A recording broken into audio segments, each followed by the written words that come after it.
यह राजधानी भुवनेश्वर बरमुंडा अंचल एक सत कथा। मोर दीपक बोली जड़े बंधु थे। मुझे बैंक मैनेजर हठात मु बदल ही भुवनेश्वर आसी था। मु दीपक को कॉल कली, अरे कौटी अच्छ? तो दीपक कहला जे मु बरमुंडा अंचल एक घर भड़ा नहीं रही। या से प्रेतात्मा रहुथिबा घरर कहानी। दीपक को कहली आओ केबे देखाबा? से कहला हाँ तमे मो घर आड़े आस, बर्थर ये देखाबा। तापर मु गोटे दिन दीपक घर को जाइली। आमे पिला बेलू बहुत भल सांग थिलु। दीपक सेठी ता स्त्री सहित रहउथला। कहला मु बहुत दिन पिला एठी रहिलिनी, प्राय 2-3 मास हबो। एठारे छात उपर कि गोटे रहुछि बोधे, किंतु मु गला आलक से न थाए। पचारि पूरा कथा कह ना, मत लगुच गोटे किए झील रहा परी। दीपक कहला जानिल, दिने दिने मुठी गोटे सुंदरी झील को देखुची। से बोधे पाखे रोची, छात पाख दे छात ऊपर दे बेले बेले एठाକୁ पड़े जाऊँगी। से गाँ भीतर रही था और से छात को छात लागिक रही था। दीपक कहला मु भावुची ताको आउ चाहिए, सी खाली से सीढ़ी घरटा को आसिक अनाऊँगी तापर पलाऊँगी। बेले बेले संजा बेले आमर बासन कुसन धड़धाड़ हबार साउंड आसुची, जो शब्द आसुची भावुची सी आसी शब्द करुची बोली। मु ताको थट्टा कली, तू कौन तार दीवाना पलटि गलुणी? से कहला नाई नाई, तू आसिकी एबे तो मो स्त्री नाई गाँव रे अच्छी, तू आसी किछि दिन एई घरे रह। मुझे अच्छा ठीक अच्छी, एकुटिया रही तो सांगे रहीबाटा भल। तापरे दीपक मते डाकिला, मु ता घर को जाई रही बोली भाविली। से दिन ड्यूटी सरीगला पर दीपक रूम को गली।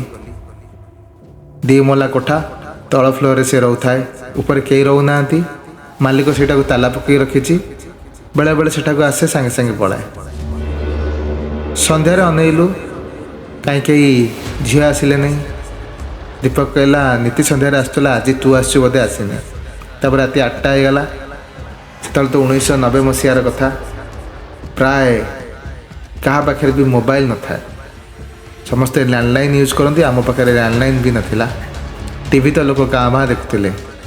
रास्ता घाट सुनसान होगला। 8टा बेल को कहीं नथिले, सते जमती अंधार राति माड़ी बसुची। दीपक पाखे गोटे छोट से समय गोटे कैमेरा थिला। से बेले बेले वीडियो रिकॉर्डिंग करे। ताकू आमे खोलिलु, भाविलु आज टिके रिकॉर्डिंग करदवा। हठात लगिला जमती पक्का 5 पर किए गोटे आसुची। दीपक सियाड़े अनेक देख देख सी आसलानी, हेले मते किछि देखागलानी। देखला तो देखा जाउनी कि सीवा हेटी चलिकी पक्का 5 पर आसुची। तापर मते किछि जना पड़ला ना। दीपक कहला रो तुमको सेमती लगुच, से गोटे फसाऊ किए आस ना, एत राति किए आसुगा? जमा भल झील ही नथियो, पुलिस केस हे तुम सेमती कहनी। से बोधे मु अच्छी बोली तुमको देखा दी पड़े। से अरे नाई से से पक्का 5 पर छिड़ा ही, मत कि देखा जाऊ न था। तथापि दीपक डाकला चल ऊपर को जावा। आम ऊपर गला बेलू देखिलु छात उपर कहीं ना। मुझे बोले यहाँ कौन पागल हो गलानी, या एमती किसी देखा जाऊँची? मु भी क्लांत हो जाइली। आसिलु किछि खियापिया करी मैं शोवाई गलु। हठात रोषई घरे बासन झंझाण शब्द आसला। मु उठिक जाई देखिली कहीं ना, बासन ता जगार अच्छी। मु ठीक पछक फरला बेलू हठात गोटे बासन झण कि तल को पड़ा। मो नेला बेलू गोटे तसला तले पड़ी गडर गडर हो। अरे मो हाथ बाजिगला कि? से हाथ भी बाजी न था। भाविली ताले कौन अच्छी? तापर किछ समय पर राति शोई पड़ी। मत हठात लगला जमती मोर बेडसीट की किए भिड़ुची। तो अंधार बोली दीपक कौन उठिकी मो बेडसीट को भिड़लानी? हठात मु उठी पड़ी। देखला बेलू मत गोटे लगला कि गोटे झीर छाई सी हठात पड़ाइला। देखला बेलू आमर दुआर दिखाई। मु आश्चर्य होगा भर केमती आसला। दीपक ताल सत कथा कहूँ कि? मु भयर दुआर को खोलली। बाहर कले किसी ना हठात मो नजर पड़गला बेलू से सीढ़ी घर उपर कई जने छेड़ा मु देखी भय करी मोर झाड़ बाहरी पड़ा पाद तलू जमी माटी खसीगला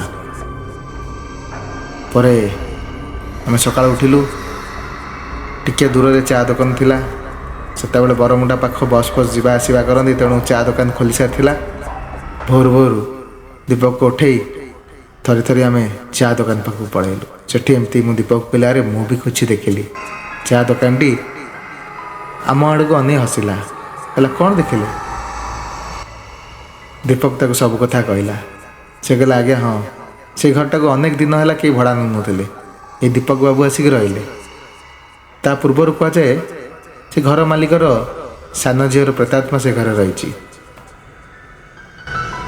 से झी गोटे पुओ को भल पाला मात्र तार बह अन्य जगार हे सीढ़ी घरे से आत्महत्या करथिला तापर ठारू से घरे कई रो नथिले घर मालिक से घर छाड़ी अल्प दूर में निज गाँव में रोला आ से जाणी से घरे तार झीर प्रेतात्मा रही ऊपर घर को क्या भड़ारे दौना यह शुणिकी आमको आहरी डर लगला आम जा घर मालिक को कथा पचारू दिन बेला से कहला हाँ मुझे जानी सी ऊपर रोचे तो तुम कौन सुविधा है तुम तुम तले रुह ना घर छाड़ी चली जाओ